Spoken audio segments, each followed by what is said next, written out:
amigos? ¿Cómo están? Bienvenidos nuevamente a Cero Prejuicios, otra edición más con ustedes. Y estamos esta vez entrevistando en nuestra nueva edición de Cero Prejuicios a periodismo, ¿no? A comunicación, que nos van a hablar de cómo es que el periodismo también influye y es una profesión importante para tratar la violencia. Pues conmigo está Adolfo Bedoya, él es periodista de TV UNSA, Rodolfo Segarra, él es estudiante de quinto año de comunicación, y Fátima Sánchez, que de repente ustedes ya la conocen, ella pertenece a Proyecto Empoderadas y tiene pues, programas radiales, programas en Facebook, que de repente ustedes los han podido ver. Muchas gracias por estar el día de hoy con nosotros aquí en Cero Prejuicios. Eh, pues bienvenidos. Hola, muchas gracias Eliana por la invitación a este espacio de la Universidad Nacional de San Agustín, que aplaudo muchísimo que desde la cátedra, desde la universidad se construye una ciudadanía mucho más fuerte, que está muy vinculada, creo, con buscar la igualdad de género, y precisamente yo veo muy importante que desde el periodismo también tengamos ese compromiso para informar correctamente como debemos. Como ya lo mencionaste, yo soy periodista, soy egresada también de Ciencias de la Comunicación de la UNSA, soy cofundadora del proyecto Empoderadas, también he sido redactora en Diario La República, he trabajado en El Pueblo y creo que de estas experiencias he podido recoger mucha información que me permita hablar precisamente sobre un periodismo con este enfoque de género. Y saludo a todos los demás participantes de esta mesa. Bueno, agradecer la invitación a la doctora Elena Núñez del Prado, que dirige el programa de Dignidad y Valor de la Universidad Nacional de San Agustín. Creo que es importante la participación de los periodistas. Bueno, como ya me presentó la doctora Elena, soy periodista de TV UNSA. Vengo trabajando en medios de comunicación hace promedio de 10 años. He trabajado en Panamericana Televisión, en la Corporación El Pueblo, y bueno, y es importante también conocer los puntos de vista en este problema tan importante que es la violencia, y por ello que no mejor convocar a las personas que escribimos las historias de violencia día a día, ¿no? En el acontecer diario de nuestra labor. También un saludo a todos, obviamente, disculpen, un saludo a todos los ponentes. ¿Qué tal? Muy buenas a todos. Muchas gracias a la doctora Eliana por la invitación. Reiterando el saludo a todos los presentes. Bueno, me presento, ¿no? Me llamo Rodolfo Segarra. Yo fui estudiante de quinto año de periodismo, relativamente nuevo en el campo. Vengo trabajando en medios aproximadamente hace 4 años, en alguna pequeña radio AM y en medios digitales, más que todo en los últimos años. Reiterando el saludo, creo que es muy importante que se genere este tipo de espacios de debate, no solo desde la academia, sino también desde los colectivos y sobre todo para debatir y poder reconstruir ideas que bueno, creo que no deben mantenerse a día de hoy en un siglo XXI. Muchas gracias por estar el día de hoy con nosotros. Quería iniciar preguntándoles desde sus espacios, desde donde ustedes han trabajado, ¿cómo han visto que el periodismo ha venido tratando el tema de violencia? ¿Cómo ha influido desde la redacción de noticias, de repente desde los espacios de redes virtuales? ¿Cómo han visto que el periodismo ha ido tratando estos temas de violencia y qué responsabilidad tiene al respecto? Bueno, es importante lo que usted nos indicaba, doctora, de qué manera hemos venido abordando las noticias. Bueno, hay que ser sinceros y también hay que ser claros en referencia al tema, ¿no? El periodismo como profesión es como cualquier otra, ¿no? Su objetivo obviamente es mercantil, y cito expresamente a Juan Gregorevich, que es el historiador del periodismo más importante que tiene, docente de la Universidad Católica de Lima, y él siempre indica ello, ¿no? No debemos disfrazar nuestra profesión bajo el fin de la objetividad, ¿no? Que al final es una utopía, ¿no? Y hay que ser sinceros, si el sensacionalismo, como es la forma en la cual se enfocan las noticias de violencia, es es una estrategia de marketing, una estrategia de vender.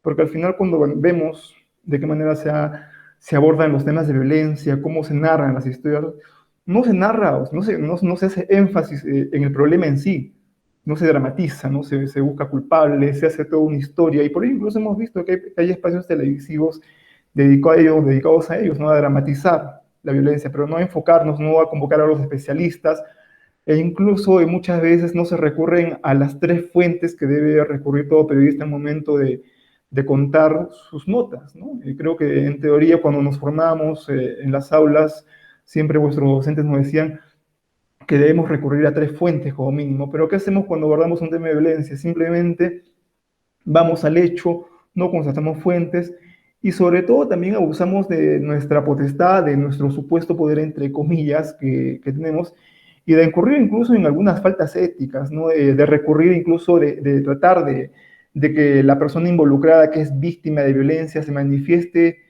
con la carga emocional que tiene, ¿no? Incluso generando mucho más dolor, mucho más daño de lo que han tenido las víctimas de violencia. Por eso hay que ser sinceros. Para mí, en términos claros de la manera que se aborda actualmente la violencia en los medios de comunicación, e incluso ahora en la convergencia de medios, porque recordemos que estamos en una convergencia de medios, ya no estamos hablando de medios tradicionales, es el enfoque sensacionalista, ¿no? El enfoque de vender las noticias de violencia. Si revisamos un poco en este periodo de pandemia, ¿no? Veamos cuáles han sido las noticias que se han difundido referente a los índices de violencia. Han sido nulas. Yo recuerdo que en el mes de mayo hubo un par de medios que enfocaron los índices de violencia, los cuales se mantenían pese a la pandemia, ¿no? Recuerdo, creo que fue Andina, ¿no? Que nos presentaba una información de que en el mes de mayo, pese a las restricciones que había dado el gobierno por el escenario de pandemia, los índices de violencia se mantenían igual que los meses anteriores antes de que se inicien las restricciones, ¿no? Cosa que no fue, con términos coloquiales, muy rebotado por los demás medios de comunicación, ¿no? Porque lamentablemente en ese momento la información de violencia no vende, ¿no? Lo que vende en estos momentos es la pandemia y el sensacionalismo, pero en otro tema, ¿no? Por eso, para mí, concretamente, el sensacionalismo es la manera en la cual informamos del tema de violencia, pero no nos enfocamos al hecho en sí, ¿no? A decirle a la población, este es el problema, estas son las cifras, y esto es lo que se puede hacer mediante la sustentación con los especialistas, ¿no? Tanto políticos, sociales o profesionales del área, ¿no? Esa sería concretamente mi opinión en referente a la primera pregunta que usted me hacía, doctora Elena. Para no repetir las ideas de Adolfo, que básicamente las compartimos en cierto punto, creo que en los medios no solo existe una forma de utilizar las noticias de violencia contra la mujer como una forma de vender más la noticia, sino que creo que existe un discurso de culpabilidad justamente hacia la víctima, ¿no? Muchas veces se intenta crear este discurso de que, bueno, la víctima tuvo la culpa por las actitudes que tuvo, por la forma de hablar, incluso por la forma de vestirse, que es algo que se retrata mucho de un machismo, de una cultura machista bueno, claramente vive el Perú y la mayoría de países de América Latina y casi todo el mundo. El segundo punto que quería recalcar era que no se abarca debidamente, creo, la noticia, algo que mencionaba Adolfo. Durante estos tiempos de la cuarentena no se habló de esta violencia de género que hubo focalizada, porque, bueno, las mujeres estuvieron encerradas con sus violentadores, estuvieron encerradas con aquellos que las maltratan. Durante los primeros 5 meses hubieron 14.000 casos de violencia reportados, ¿no? Y en este caso no teníamos a las autoridades para hacernos cargo como lo teníamos antes de cuarentena, antes del encierro, porque recordemos que casi todo el país estuvo paralizado. No solo existen este tipo de culpabilidad a la mujer en los medios, sino que muy aparte de eso, directamente hay una cosificación de la mujer, hay una objetivización de la mujer, tanto en publicidad, que tenemos que aceptar que es parte de los medios de comunicación, su publicidad, su modo de hacer noticias, su modo de vender información, porque al final de cuentas venden información como una empresa. Lamentablemente tiene que ser así.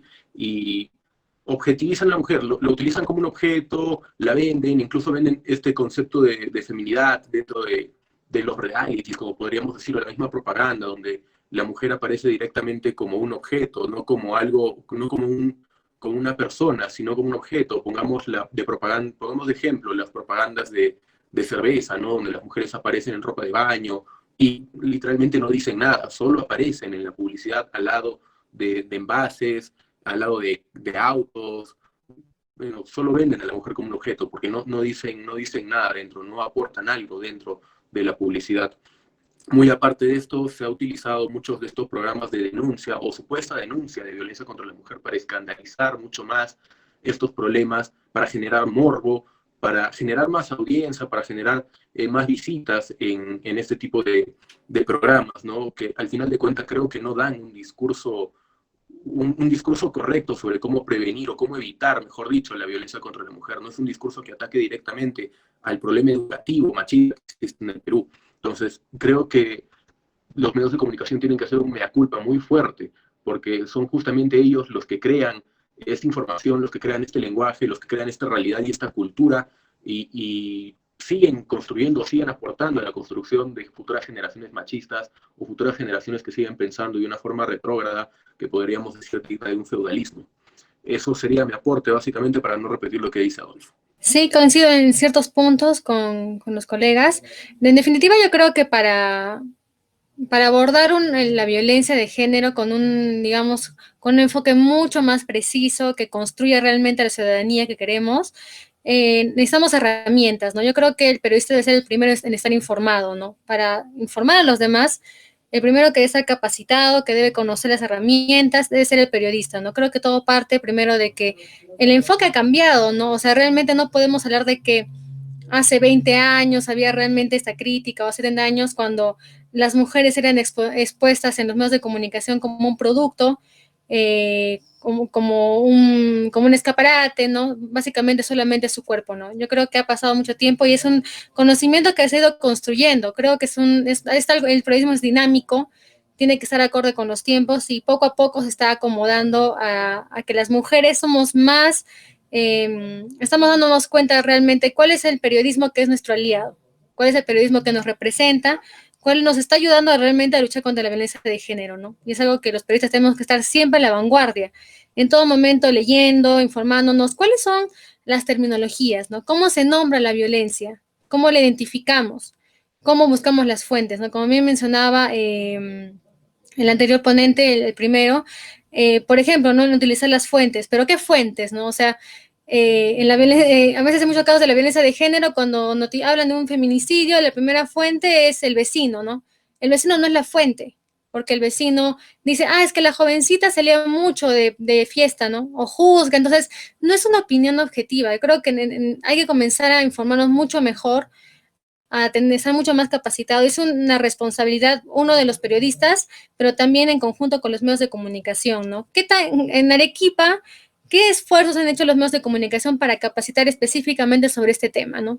Yo aplaudo mucho, por ejemplo, la propuesta de Calandria, que a base de un concurso ha estado haciendo capacitación gratuita a periodistas, periodistas que tenían que estar interesados, que lo solicitaban, pero ¿cuántos lo han pedido, no? ¿Cuántos se han organizado para conocer este tema?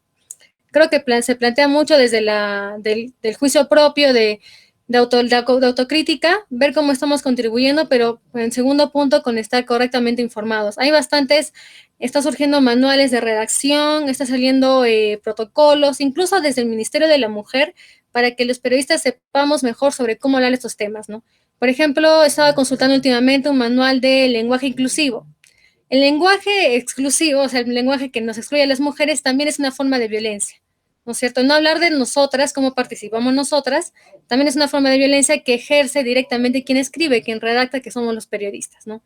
Entonces, a medida que un periodista tenga más capacitación, lea más sobre estos temas, tenga más conocimiento, creo que va a poder realmente ejercer esencialmente y como se debe oportunamente un periodismo con enfoque de género, yo más allá del tema en específico diría un periodismo responsable, que tiene que ser siempre en todo momento, no solamente en tema de género, pero que hay que ver las nuevas herramientas que se incorporan específicamente para este tema. Gracias. Y pues nos han hablado mucho de cómo un periodista se informa, ¿no? Y muchas veces vemos que en la violencia a quienes se les carga todo el problema son a los psicólogos, de repente a los educadores o a los trabajadores sociales, pero poco se habla del rol que realmente ejerce el periodista, ¿no? El periodista, ¿ustedes creen es un agente importante en el tratamiento de la violencia o en la prevención de esta? Lo mencionaba antes,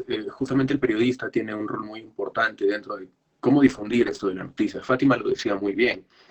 No solo tenemos que basarnos en violencia como física. Violencia física no es el único tipo de violencia. Existen más tipos de violencia. Por ejemplo, que un padre no le pase pensión a su familia, no le pase pensión a sus hijos, a su expareja. Eso también es un tipo de violencia. Un tipo de violencia psicológica, podríamos hablar en el caso del acoso, o no generalizar la violencia como solo golpes o como solo daño físico.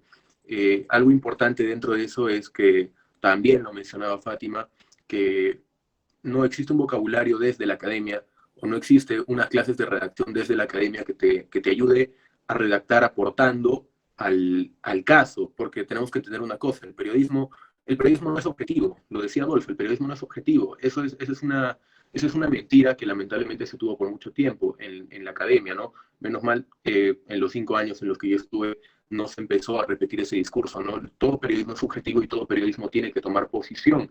En este caso no puedes tomar posición o no puedes decir me pongo neutral ante un agresor y una agredida, ¿no? Tienes que tomar la posición por la agredida, tienes que defender la situación de la agredida. Yo creo que más que cursos extra fuera de la universidad, estos cursos deberían ser parte de la universidad, puesto que no se nos enseña un curso de redacción, no se nos da la capacitación necesaria como estudiantes para poder redactar en este tipo de situaciones, en donde hay una víctima, o cómo recurrir a las fuentes. Muchas veces estas fuentes no son directas, no son fuentes primarias que nosotros podamos decir, bueno, esta información está basada en hechos objetivos, que es muy diferente a la objetividad, ¿no? Que son hechos objetivos, son hechos que me ayudan a redactar esta noticia, son hechos que no solamente me van a decir, pues te estás poniendo de posición de un lado o del otro, como ya lo expliqué, no tienes que ponerte de la posición o del lado correcto.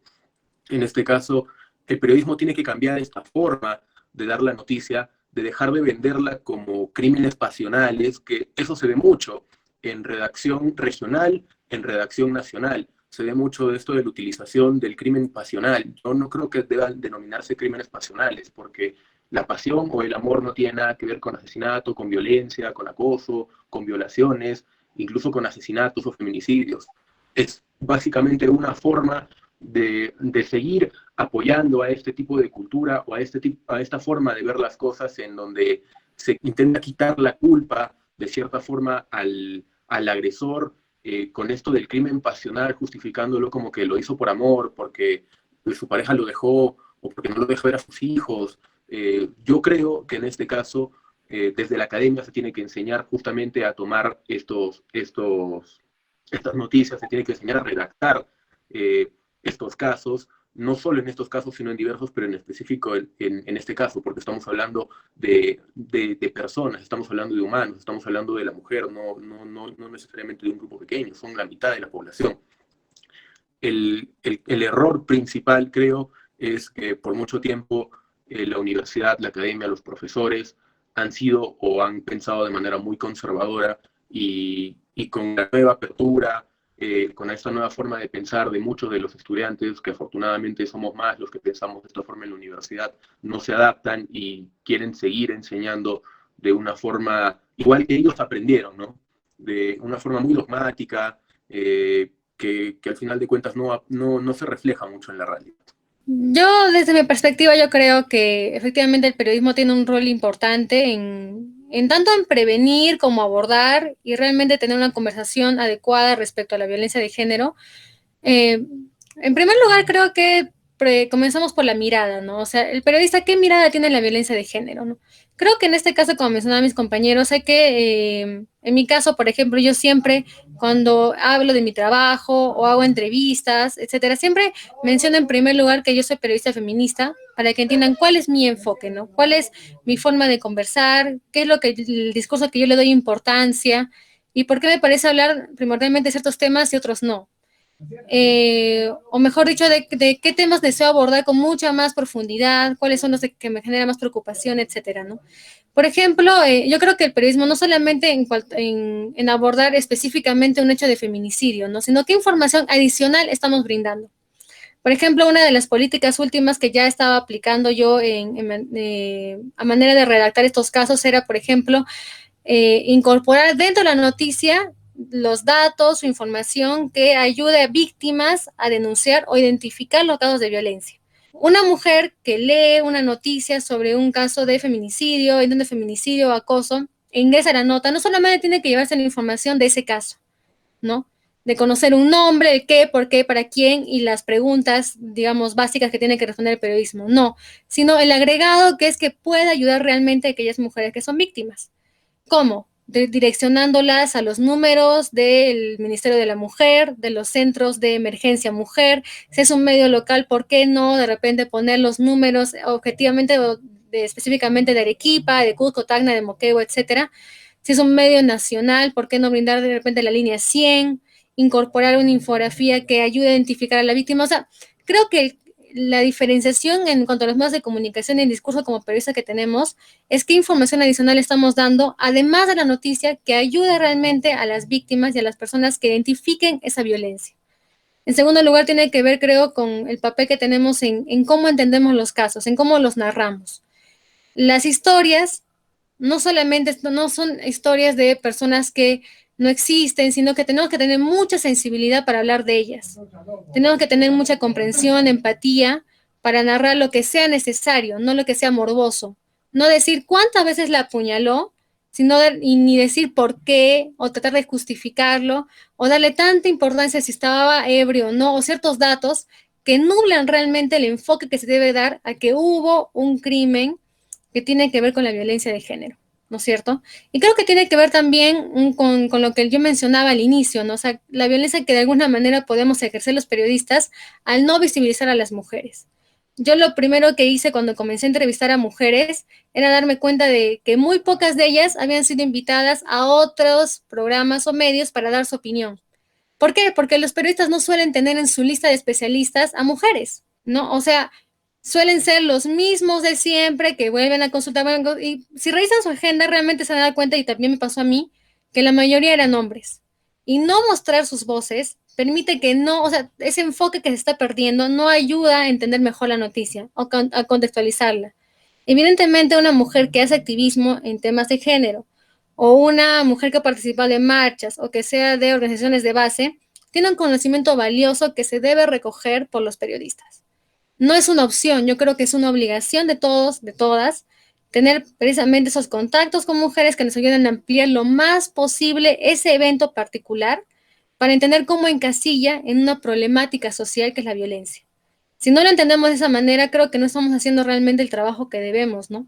No estamos hablando de casos aislados, de un feminicidio, de una agresión, de un, como mencionaba, ¿no? De repente en casos no tan visibilizados como alguien que no pagó, un hombre que no pagó alimentos a su hijo, etcétera, sino entender lo que es parte de toda una cultura que reproduce esto todos los días, todas las semanas, todos los años, y de una manera que nos debe alarmar y ver cómo podemos apoyar a las autoridades para que puedan atender estos casos. Yo creo que por eso el rol de los periodistas es cada vez más importante en el papel que realmente tenemos como sociedad para luchar con este tipo de violencia. Creo que es importante, bueno, la lectura que tienen mis compañeros en referencia a qué rol cumplimos, ¿no? Pero también quiero, antes de irme a ese punto, analizar algunos aspectos que indicó Rodolfo, ¿no? Uno, bajo qué contexto desarrollamos el periodismo, ¿no? Uno, entender que el periodismo en este país es una profesión oficio, ¿no? Y eso hay que tenerlo claro. O sea, ¿a qué me refiero? Que nos rige la ley 26937. Cualquier persona puede ser periodista, ¿no? Y eso a que da libertad, a que muchas veces precisamente la información no sea tratada por profesionales del área, ¿no? Sino sea por personas que pueden contratar un espacio en una emisora, en una radio, en una televisora, y puedan iniciar el proceso de difusión de determinados hechos, ¿no? Puede ser en este caso el de violencia, ¿no? Es el punto uno que indicaba. ¿A qué nos lleva? O sea, lo que trato de indicarles es de que el periodismo en el país actualmente se desarrolla en la informalidad, porque amparados en la ley de la libertad de expresión, cualquier persona puede ser periodista, ¿no? Esto que lleva de que los profesionales de la comunicación, los periodistas en este caso, trabajen en condiciones precarias. ¿A qué conlleve yo? Que no tengan una capacitación adecuada. Y era un aspecto que indicaba la señorita Fátima, ¿no? O sea, los periodistas no se capacitan, ¿no? Y no lo digo no solamente en referencia al tratamiento de la información de violencia, sino en muchos aspectos, ¿no? El periodista, cuando sale a buscar la información, muchas veces, no por la formación que hemos tenido en el pregrado, sino por la falta de especialización, que no existe, ¿no? O sea, veamos qué entidades nos brindan o brindan a los profesionales de la comunicación alguna especialidad. No hay ninguna, o sea, tenemos que recurrir a cursos de la ciudad de Lima, a cursos online, o hacer esfuerzos en algunos casos, pero capacitación no hay. Y no es tampoco porque un periodista no quiera capacitarse, ¿no? Lamentablemente no tiene las herramientas, no tiene las áreas a donde acudir, ¿no? ¿No? Y eso hay que tenerlo en cuenta, ¿no? El periodista hoy por hoy, uno, no se capacita, porque lamentablemente muchas veces no cuenta con los recursos, y dos, porque lamentablemente bajo el centralismo del país todo se centra en Lima, ¿no? Y si uno quiere capacitarse en diferentes temas, tiene que acudir a Lima, ¿no? Y en Arequipa, por ejemplo, rara vez vemos, ¿no?, que nuestro colegio de periodistas saca algún curso, ¿no? Pero pocas veces hemos visto que saquen referencia al manejo de violencia, al tratamiento de la información en términos de violencia, ¿no? Y por ello creo que la población también y las personas que nos van a ver en este espacio, nos gustaría que entiendan en ese escenario que nos envolvemos, ¿no? Yuna también se baja bajo la premisa de que el periodismo, como alguna vez lo decía Luis Fouet, se aprende en la calle, ¿no? Y no necesariamente tenemos que capacitarnos. Y creo que un sector importante de los profesionales de la comunicación se rigen bajo esa premisa, ¿no? De trabajar bajo la experiencia, y que la experiencia de los años nos va a dar la sabiduría que requerimos incluso en el manejo de la información. Bueno, en referencia al rol que cumplimos en torno al manejo de la información de la violencia, es muy claro, ¿no? Creo que el periodista, al momento de realizar o recoger una información de violencia, lo que no hace es no hace seguimiento de casos, ¿no? Hay que ser sinceros. Solamente cuando ocurre el hecho de violencia acudimos, ¿no? Vamos al hecho y hacemos la noticia, ojo, de acuerdo a la línea editorial del medio de comunicación, porque también hay que tener en cuenta de que los periodistas nos regimos bajo la línea editorial del medio de comunicación, y la lectura que vamos a hacer en referente a la información que vamos a redactar en ese momento tiene que ser bajo los parámetros del medio de comunicación en el que nos envolvemos, ¿no? Muchos de nosotros, por ejemplo, en algunas veces nos han puesto los parámetros a decir, bueno, la información tiene que ir de esta manera porque tiene que ser más comercial, como le indicaron en algún momento, ¿no? En el término comercial, ¿no? Tiene que ser sensacionalista para vender. Así de claro y conciso, ¿no? Y muchas veces en ese afán de que considere el famoso sensacionalismo, incluso dañamos a las víctimas, ¿no? Y rompemos incluso muchos códigos de ética que tiene el periodista, ¿no? Algunos códigos de ética que tiene el periodista, ¿no? Y yo recuerdo incluso que hace algunos años, creo que fue en el gobierno de Humala, que sacaron unas pautas para el manejo de la información de violencia. Pero poco o nada de ahí se ha hecho por parte del gobierno en torno a la comunicación para tratar de mejorar este aspecto tan importante que es en los más media, ¿no?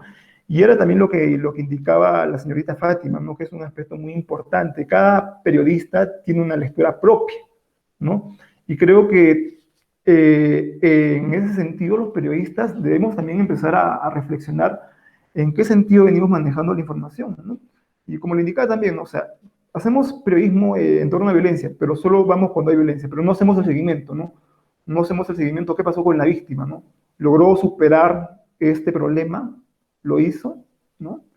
Y tampoco no buscamos soluciones, ¿no? Generalmente también vamos a las fuentes conocidas, ¿no? Un aspecto también que indicaba la colega Fátima era de que lamentablemente pues no siempre recurrimos a las mismas fuentes, ¿no?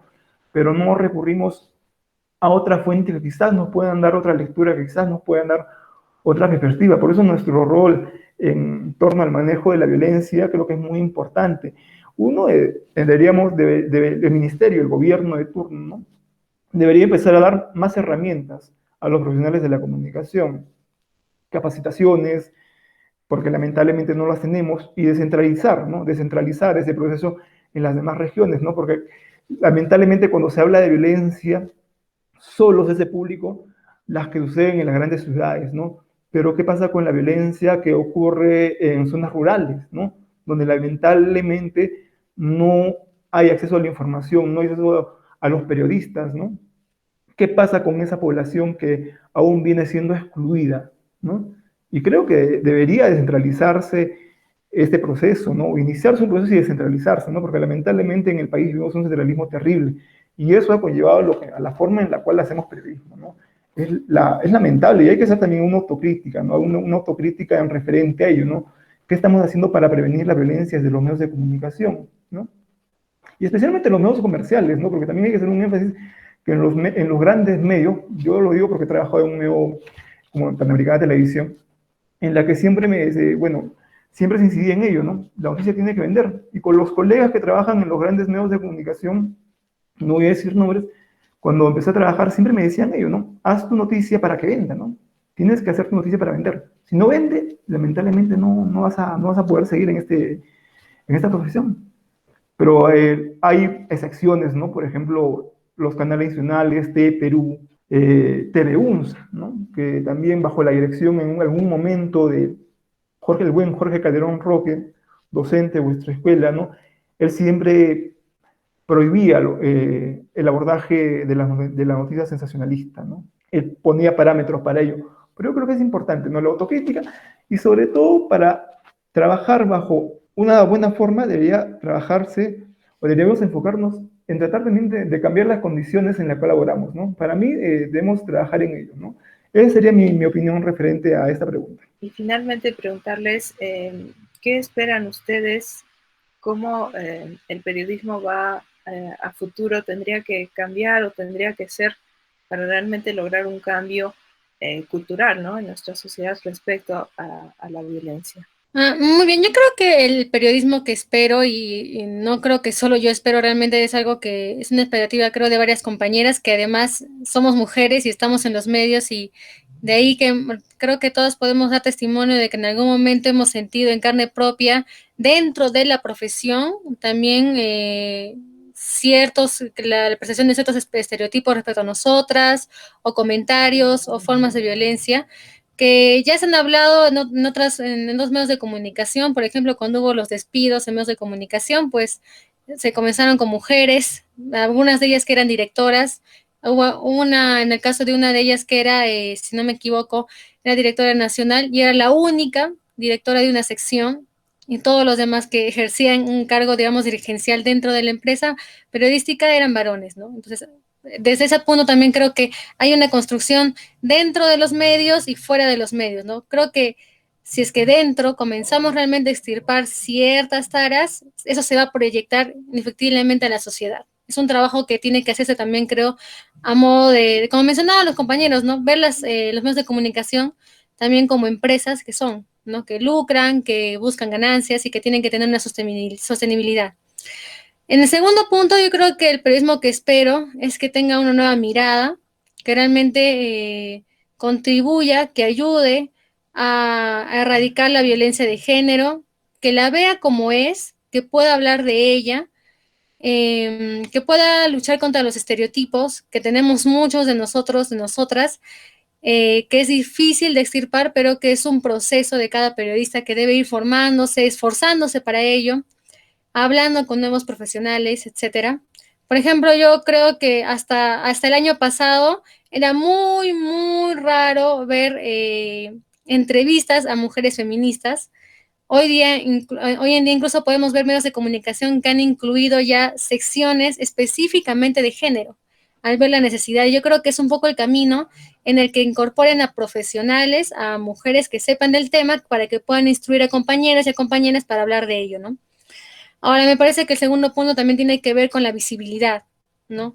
A hablar de los logros de las mujeres es darle el espacio que merecen, ¿no? No queremos ser como la historia que se escribió, en el que se borraron nuestros nombres, en el que nos omitieron, en el que no se dijo lo que hicimos, sino el compañero, sino en el que se hable de los logros que tenemos, cómo lo estamos haciendo para que ayuden que otras mujeres también puedan lograr ello, ¿no? Yo creo que la visibilidad que damos no solamente en la mala, o sea, las mujeres no estamos solamente para titulares de violencia, ¿no? Para hablar solamente de que nos matan, que nos agreden. Está bien que hablemos de eso, pero ¿qué tanto hablamos de lo otro?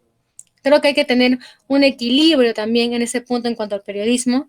También creo que tiene que pasar por hablar del machismo tal cual, ¿no? Me parece que poco a poco, felizmente, estamos erradicando esos titulares de la mató por celos, el celoso la mató. Aún no he visto, lamentablemente, más que nada en medios digitales, pero yo creo que es algo que poco a poco, porque ya las personas están concientizadas y saben que ciertos términos pueden ayudar a reforzar los estereotipos. Yo creo que parte todo del lenguaje, creo que los periodistas leen a otros periodistas, tienen en claro de qué manera no se narra un caso de violencia de género. Y creo que por último tiene que ver con tener herramientas, ¿no? Como mencionaban también los compañeros, de estar capacitados y entenderlo como un compromiso del medio de comunicación. Lo que debe vender el medio de comunicación es solamente información, tiene que vender calidad, igual que cualquier otra empresa. Tiene que haber regulación también, no es algo de lo que rehuyen los medios, eh, porque hay este mito de la autorregulación que todos sabemos que en cualquier tipo de industria es un sueño, ¿verdad? tiene que haber una forma de sancionar cuando un medio de comunicación habla inadecuadamente un tema de violencia, la refuerza o refuerza estereotipos, etcétera, etcétera, ¿no? Como pasó últimamente con el tema de la paisana Jacinta, que estereotipaba abiertamente a mujeres rurales, ¿no? Entonces, creo que han sido largas luchas, como en este caso que ha sido, creo, 6 años de una judicialización para que se llegue a esto, pero yo creo que un poco a poco se está construyendo este camino de un periodismo que tenga enfoque de género, ¿por qué no decirlo? Tener periodistas feministas también. Yo creo que yo no tendré esta información ni, digamos, el interés de hacer esos temas si no hubiera tenido antes ya una formación respecto a lo social o a movimientos o activismo, ¿no? Yo creo que no tenemos que tener miedo de decir, así como un periodista puede decir abiertamente que, digamos, qué política apoya o qué ideología apoya, ¿por qué no también decirlo si es que abiertamente apoya el enfoque de género, ¿no? Yo creo que no es nada malo y no hay que estereotiparnos partiendo por uno mismo o por una misma. Entonces, eso básicamente, ¿no? Para tampoco extenderme demasiado, realmente yo creo que felizmente estamos caminando hacia ese periodismo, pero definitivamente yo creo que el punto base es trabajar hacia adentro y proyectarlo hacia afuera. Bueno, va a ser un poco utópico, pero bueno, para mí el periodismo que anhelo, el periodismo con el que, bueno, no que sueño, ¿no? Pero espero que algún día pueda existir en el país, es un periodismo en el cual no existan los monopolios, ¿no? Que nos impongan una agenda, como existe en el país, lamentablemente en el Perú nos rige un monopolio, solo una sola empresa cuenta con varios medios de comunicación y nos da una sola lectura de la sociedad, cosa que es lamentable, pese a la convergencia en medios, pese a ahora que existe la comunicación 3.0, no ha logrado cambiar. Sueño con un periodismo que genere conocimiento, que no solo presente malas noticias, sino también que presente buenas noticias, que tenga un rol más preponderante en sectores a los que se tiene olvidado, ¿no? Un periodismo, como lo indicaba también Fátima, un periodismo en el cual se regule, ¿no? Porque lamentablemente cuando hablamos de regulación de medios de comunicación es un término estatista, no es un término velasquista, ¿no? Cuando se quiere hablar de regulación de medios de comunicación es lamentable de que se maneje algunos estereotipos, pero es el sueño que tengo, ¿no? Porque nos permitiría un mejor manejo de la información por parte de los profesionales, un periodismo en el cual a los profesionales de la comunicación se les reconozca como tal, en el cual desaparezca la ley 26937 y sean las personas que han sido formados en las aulas las que estén en los medios de comunicación difundiendo, analizándose y sobre todo capacitándose permanentemente sobre la labor tan importante que cumplen en la sociedad, la que es contar las historias que ocurren día a día, ¿no? Como algún día lo decía Guillermo Sonda, ¿no? Destacado periodista, nosotros somos los historiadores del país, ¿no? Nosotros contamos el día a día, ¿no? Y qué mejor hacerlo con mejores herramientas. Ese sería el sueño que tengo, ¿no? Lamentablemente es un poco utópico. Concluir mi participación. Yo creo que voy a dividirlo en dos partes, ¿no? Desde la academia y desde un punto de vista más general. Creo que es importante empezar el debate dentro de las aulas. No hay que seguir pensando que los profesores son intocables o que los conocimientos son intocables. Yo creo que se debe cuestionar todo.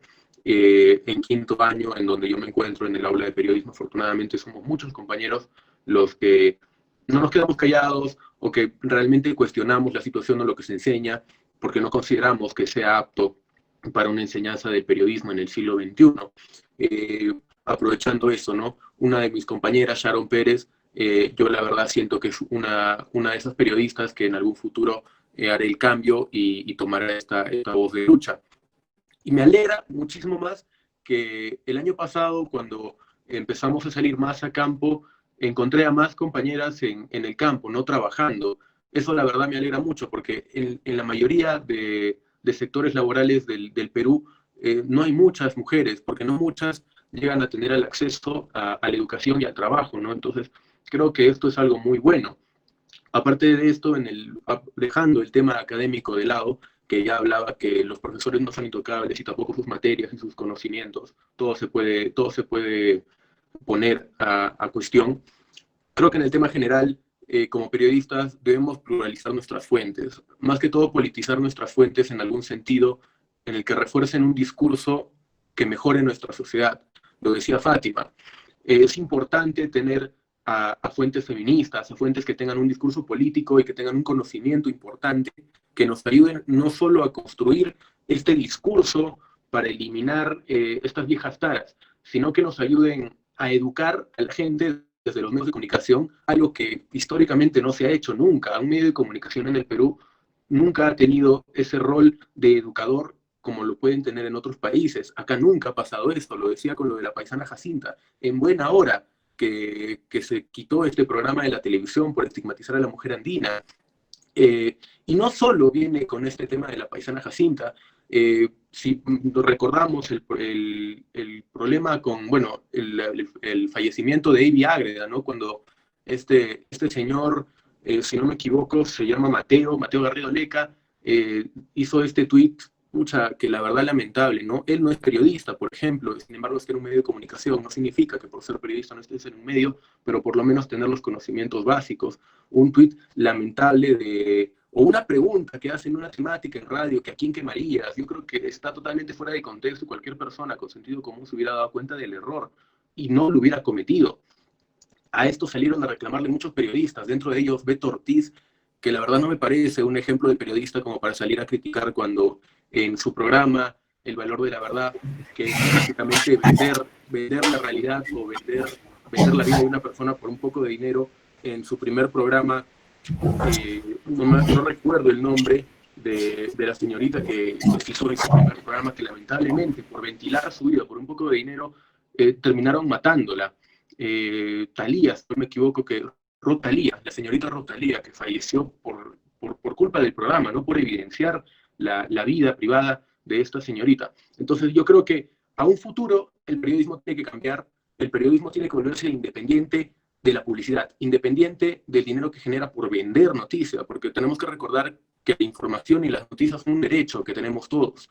Y cuando este se empieza a vender y cuando este se vuelve una mercancía, deja de ser un derecho y se vuelve un privilegio que no muchos pueden llegar a tener. En este caso, con la globalización, todos tenemos acceso. Sin embargo, la calidad de información es la diferencia, es lo que importa en este caso. Esperemos que a futuro los medios de comunicación dejen de depender de entidades financieras o dejen de pertenecer a un monopolio, ¿no? Adolfo lo decía, 80% de los medios pertenecen al grupo del comercio. Eso significa que 8 de 10 medios van a tener el mismo discurso, la misma portada y van a decir lo mismo y van a pensar igual. Eso no es pluralidad. Y eso es incompatible con la democracia. Eso es incompatible con un sistema en donde las normas nos permitan vivir a todos bien. Y en este caso ha afectado muchísimo a las mujeres. Y va a seguir afectando si es que no lo planteamos en debate, si es que desde la misma escuela de comunicación de la UNSA y de todas las escuelas de comunicación o facultades del Perú no se empieza a debatir. No va a cambiar. Yo creo que es importante justamente que desde el nicho de donde se educan a los periodistas se cree esta nueva corriente, en donde los medios de comunicación dejen de verse como empresas y dejen de verse como algo que vende información, sino que da información como un derecho. Muchas gracias a todos por estar el día de hoy con nosotros aquí en Cero Prejuicios, un programa producido por el programa Diana, Dignidad y Valor. Les agradecemos y pues espero que a nuestra audiencia le haya servido y sobre todo a aquellos estudiantes de comunicación que están prontos a egresar o que están estudiando la carrera para que conozcan realmente el rol tan importante que cumple su profesión en un cambio cultural que realmente necesita nuestra sociedad.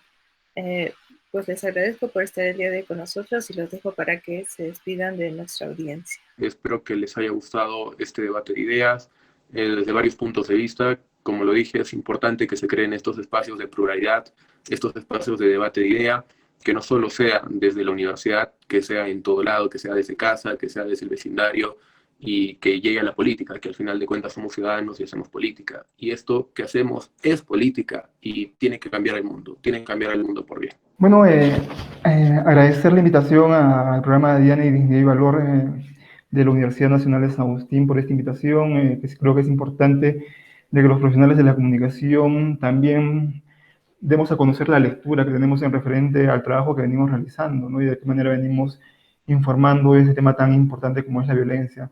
Bueno, simplemente agradecerles y creo que desde ahora esto se debería ser una señal para empezar a trabajar desde los periodistas en pro de prevenir la violencia, ¿no? Y también la igualdad de género, la equidad de género. Gracias. Gracias a la doctora Eliana y bueno, será hasta luego conmigo en una próxima oportunidad. Tengan ustedes buenas noches. Al igual que mis compañeros, agradezco el espacio, la disponibilidad y el proyecto Diana.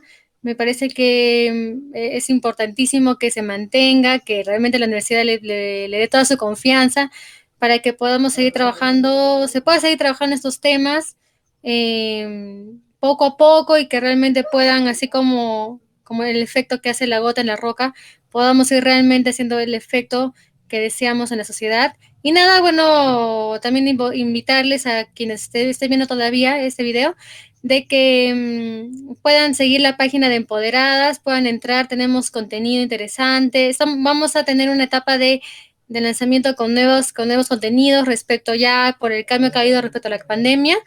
Y esperamos que puedan seguirnos allí para tener más información y, por supuesto, un periodismo, una información con enfoque de género.